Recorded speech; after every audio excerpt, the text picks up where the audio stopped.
Hi hello ಎಲ್ರಿಗೂ ನಮಸ್ಕಾರ. Welcome to ಬಿಸಿ ಬಿಸಿ ಭೋಜನ. ಇವತ್ತಿನ ರೆಸಿಪಿ ಬಂದು ಖಾರ ಪೊಂಗಲ್ ಜೊತೆ ಚಟ್ನಿ ಹಾಕ್ಕೊಂಡು ಮತ್ತು ತುಪ್ಪ ಹಾಕ್ಕೊಂಡು ತಿಂತಾ ಇದ್ರೆ ಟೇಸ್ಟ್ ಮಾತ್ರ ಅಲ್ಟಿಮೇಟ್ ಆಗಿರುತ್ತೆ. ರೆಸಿಪಿನ ನಿಮಗೂ ಕೂಡ ತಿಳಿಸ್ಕೊಡ್ತೀನಿ. ಇದೇ ಥರ ಒಳ್ಳೊಳ್ಳೆ ರೆಸಿಪಿ ಬೇಕಂದರೆ ನನ್ನ ಚಾನಲ್ನ ಸಬ್ಸ್ಕ್ರೈಬ್ ಮಾಡ್ಕೊಳ್ಳಿ. ಬನ್ನಿ ಈಗ ಮಾಡೋದು ಹೇಗೆ ನೋಡೋಣ. ಈಗ ನಾನು ಒಂದು ಕುಕ್ಕರ್ಗೆ ಹೆಸರುಬೇಳೆ ಹಾಕ್ಕೊತಾ ಇದ್ದೀನಿ. ಹೆಸರುಬೇಳೆ ಹಾಕ್ಕೊಂಡು ಚೆನ್ನಾಗಿ ಹುರ್ಕೋಬೇಕು. ಇದೆಲ್ಲ ಗೋಲ್ಡನ್ ಬ್ರೌನ್ ಬರೋವರೆಗೂ ಚೆನ್ನಾಗಿ ಹುರ್ಕೋಬೇಕು. ನೋಡಿ, ಈಗ ಗೋಲ್ಡನ್ ಬ್ರೌನ್ ಬಂದಿದೆ. ಈಗ ನಾನು ಇದಕ್ಕೆ ತೊಳೆದಿಟ್ಕೊಂಡಿರೋ ಅಂಥ ಅಕ್ಕಿ ಹಾಕ್ಕೊತಾ ಇದ್ದೀನಿ. ಅಕ್ಕಿನೂ ಸ್ವಲ್ಪ ಚೆನ್ನಾಗಿ ಹುರ್ಕೋಬೇಕು. ಈಗ ಇದಕ್ಕೆ 1 ಗ್ಲಾಸ್ ಹಾಲು ಸೇರಿಸ್ತಾ ಇದ್ದೀನಿ ಮತ್ತು 3 ಗ್ಲಾಸ್ ನೀರು ಸೇರಿಸ್ತಾ ಇದ್ದೀನಿ. ನಾನು 1 ಗ್ಲಾಸ್ ಅಕ್ಕಿ ತೊಗೊಂಡಿದ್ದೀನಿ, 1:4 ಹಾಕಿದ್ದೀನಿ ನಾನಿಲ್ಲಿ. ಅಂದರೆ 1 ಗ್ಲಾಸ್ ಹಾಲು 3 ಗ್ಲಾಸ್ ನೀರು ಹಾಕ್ಕೊಂಡಿದ್ದೀನಿ. ಎಲ್ಲ ಚೆನ್ನಾಗಿ ಮಿಕ್ಸ್ ಮಾಡ್ಕೋಬೇಕು. ಈಗ ಇದಕ್ಕೆ ಮೆಣಸು ಮತ್ತು ಜೀರಿಗೆ ಕುಟ್ಟು ಹಾಕ್ಕೊತಾ ಇದ್ದೀನಿ.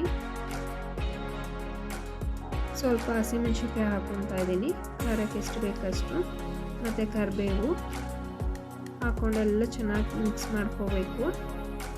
ಈಗ ಇದಕ್ಕೆ 1/4 ಟೀ ಸ್ಪೂನಷ್ಟು ಅರಿಶಿನ ಸೇರಿಸ್ಕೊಂಡಿದ್ದೀನಿ ಮತ್ತು ರುಚಿಗೆ ತಕ್ಕಷ್ಟು ಉಪ್ಪು. ಇದೆಲ್ಲ ಹಾಕ್ಕೊಂಡು ಚೆನ್ನಾಗಿ ತಿರುಗಿಸ್ಬೇಕು. ಎಲ್ಲ ಚೆನ್ನಾಗಿ ಮಿಕ್ಸ್ ಮಾಡಿ ಇದನ್ನು ಕೂಗಿಸ್ಕೋಬೇಕು. ನಾನಿಲ್ಲಿ ಇದನ್ನು 3ರಿಂದ 4 ವಿಷಲ್ ಬರ್ಸಿದ್ದೀನಿ. 4 ವಿಷಲ್ ಯಾಕೆ ಅಂದರೆ ಸ್ವಲ್ಪ ಚೆನ್ನಾಗಿ ಅನ್ನ ಬೆಂದಿರಬೇಕು, ಬೆಂದಾಗ ಚೆನ್ನಾಗಿರುತ್ತೆ. ಈಗ ಇದೆಲ್ಲ ಕೂಗಿಸ್ಕೊಂಡಿದ್ದೀನಿ. ಮತ್ತು ಇನ್ನೊಂದು ಪಾತ್ರೆಯಲ್ಲಿ ಒಗ್ಗರಣೆ ರೆಡಿ ಮಾಡ್ಕೊತಾ ಇದ್ದೀನಿ. ಅದು ವಿಷಲ್ ಬರೋವರೆಗೂ ಸ್ವಲ್ಪ ಎಣ್ಣೆ ಹಾಕ್ಕೊಂಡು ಸಾಸಿವೆ ಹಾಕ್ಕೊತಾ ಇದ್ದೀನಿ ಮತ್ತು 1-2 ಒಣಮೆಣ್ಸಿನ್ಕಾಯಿ ಹಾಕ್ಕೊತಾ ಇದ್ದೀನಿ. ಒಗ್ಗರಣೆಗೆ ನಾನು ಇಷ್ಟೇ ಹಾಕೋದು. ಬೇಕು ಅಂದರೆ ಹಿಂಗೆ ಹಾಕ್ಕೋಬೋದು ನೀವು, ಹಿಂಗು ಮತ್ತು ಕರಿಬೇವು ಸೇರಿಸ್ಕೋಬೋದು. ಈಗ ವಿಷಲ್ ಆಗಿದೆ, ಅದಕ್ಕೆ ಒಗ್ಗರಣೆ ಸೇರಿಸ್ಕೊತಾ ಇದ್ದೀನಿ. ಪೊಂಗಲ್ಗೆ ಎಲ್ಲ ಸೇರಿಸ್ಕೊಂಡು ಸ್ಮ್ಯಾಶ್ ಮಾಡ್ಕೊತಾ ಇದ್ದೀನಿ. ಈಗ ನಾವು ಮತ್ತೆ ನೀರು ಹಾಕ್ಕೋಬೇಕು. ಎಷ್ಟು ತೆಳು ಬೇಕೋ ಅಷ್ಟು ನೀರು ಹಾಕ್ಕೊಳ್ಳಿ. ನೀರು ಹಾಕ್ಕೊಂಡು ಎಲ್ಲ ಚೆನ್ನಾಗಿ ಮಿಕ್ಸ್ ಮಾಡಿ ಕುದಿಯೋಕೆ ಇಡಬೇಕು. ಅದು ಕುದೀತಾ ಗಟ್ಟಿ ಆಗುತ್ತೆ. ಈಗ ಇದಕ್ಕೆ ಸ್ವಲ್ಪ ತೆಂಗಿನ ತುರಿ ಸೇರಿಸ್ಕೊತಾ ಇದ್ದೀನಿ.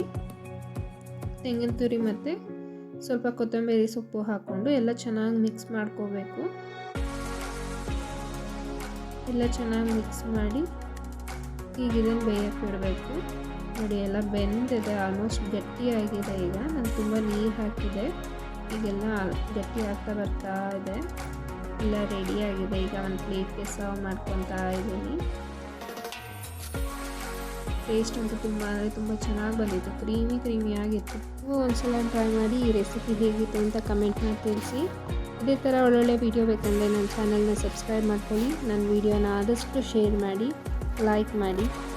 ಮತ್ತು ಮುಂದಿನ ವೀಡಿಯೋನಲ್ಲಿ ಸಿಗ್ತೀನಿ. ಅಲ್ಲಿವರೆಗೂ ಟೇಕ್ ಕೇರ್, ಬಾಯ್.